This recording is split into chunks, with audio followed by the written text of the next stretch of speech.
Welcome, ladies and gentlemen.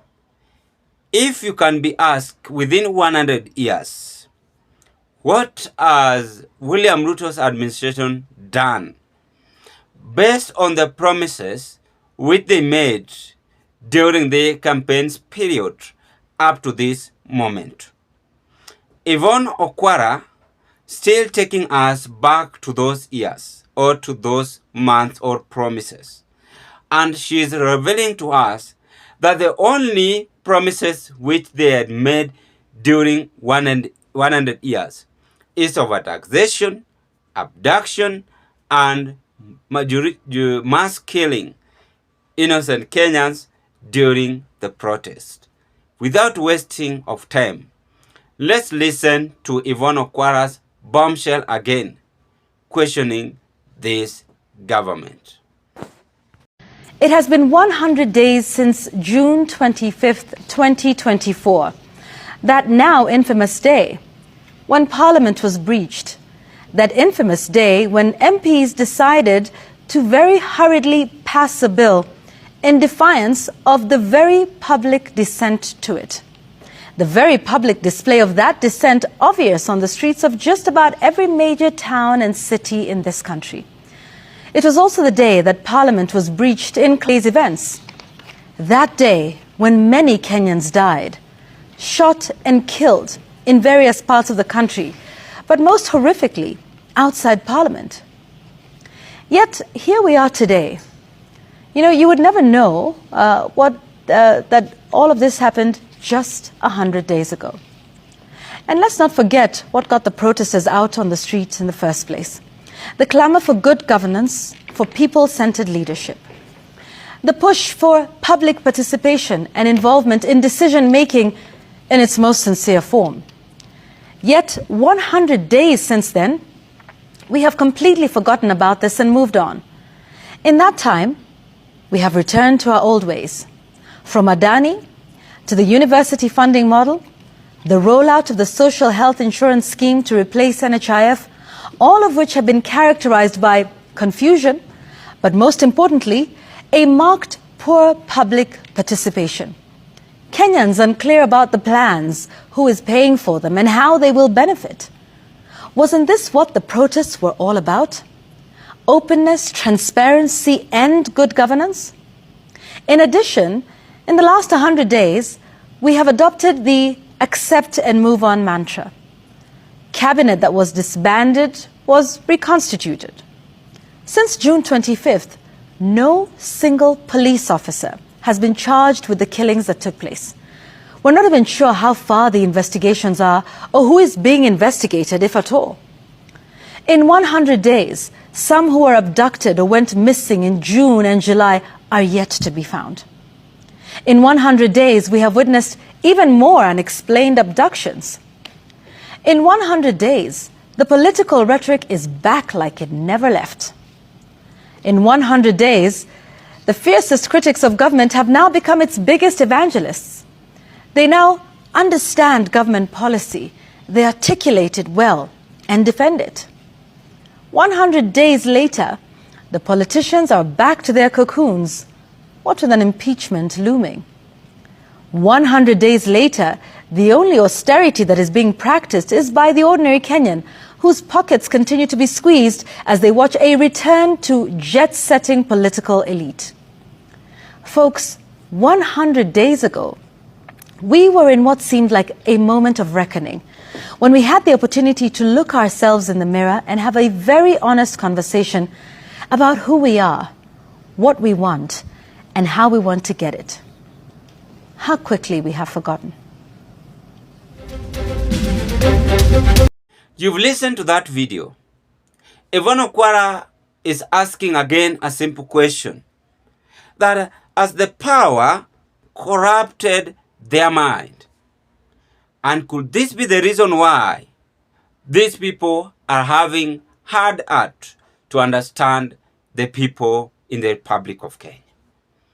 That is what Madam Yvonne Okwara is asking. And I like that vibe. It is a serious case.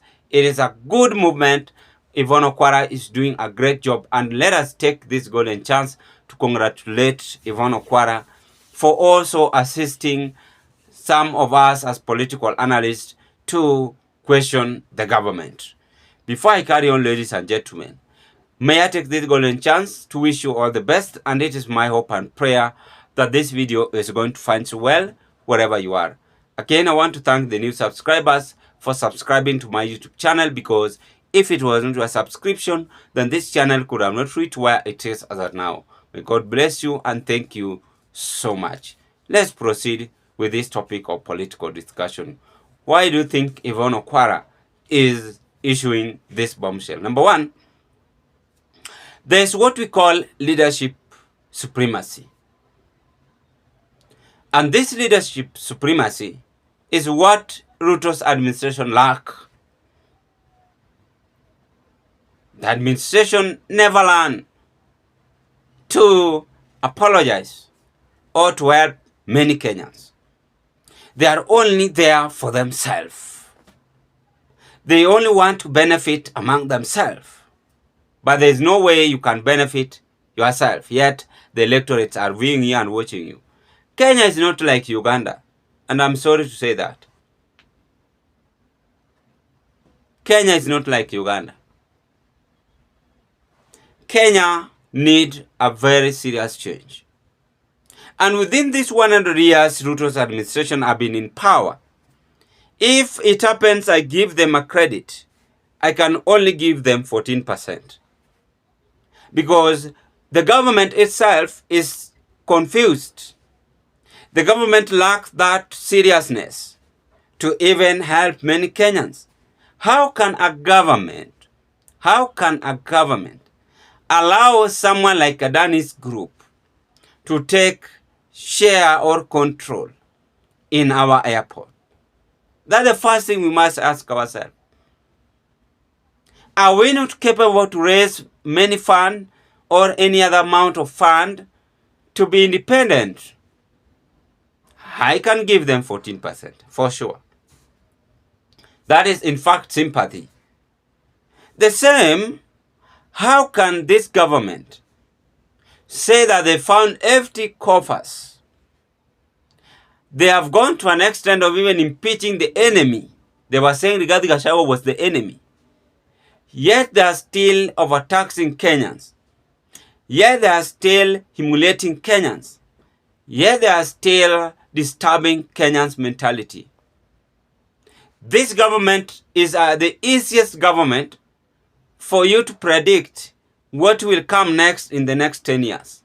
And I told you that in the next 10 years, the degrees you are holding, the masters you are holding, any leader in this country is not going to like it. Even your sons and daughters.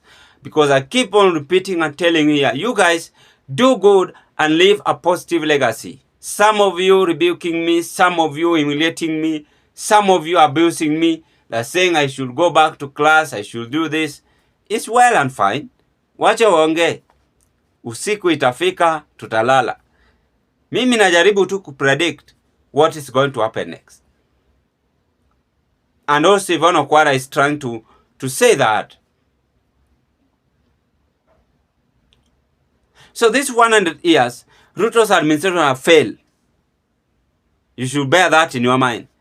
Even if you see people like Dennis Itumbi, David Ndii, heckling up and down, saying that, oh, we've done this, we've done... Those are nonsense. Because they have failed dangerously.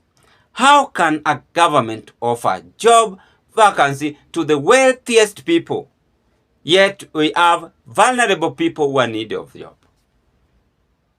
Even these CSS, which were given a chances, hawangepewa hiyo chance. Mtu akona 500 million, akae chini nyumbani ushago, akule na familia yake. Mimi, tafadhali Mungu sikia maombi yangu. Mimi nasemanga, siku moja ifanyike nikuwe head of state, of which nitajaribu. Head of state. Hii tabia ya kubembeleza mtu ni milionea na bado unampea kazi. Wallahi, I swear. Hata kama tutakosana, wacha tu tukosane. Na kazi yangu nafanya na contract, my friend. Contract. Kuna mambo mengine. Nakupea kazi na contract. Hakuna mambo ya kuzeekea kazini. Hata kama mimi ndio rais, nitafanya na contract niwaachie wengine. Nakuanga hivyo. Na hiyo italeta mabadiliko zaidi.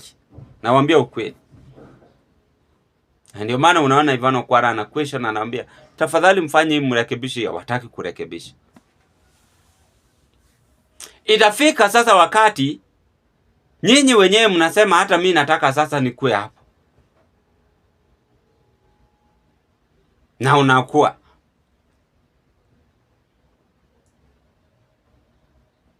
And that is what we are aiming for.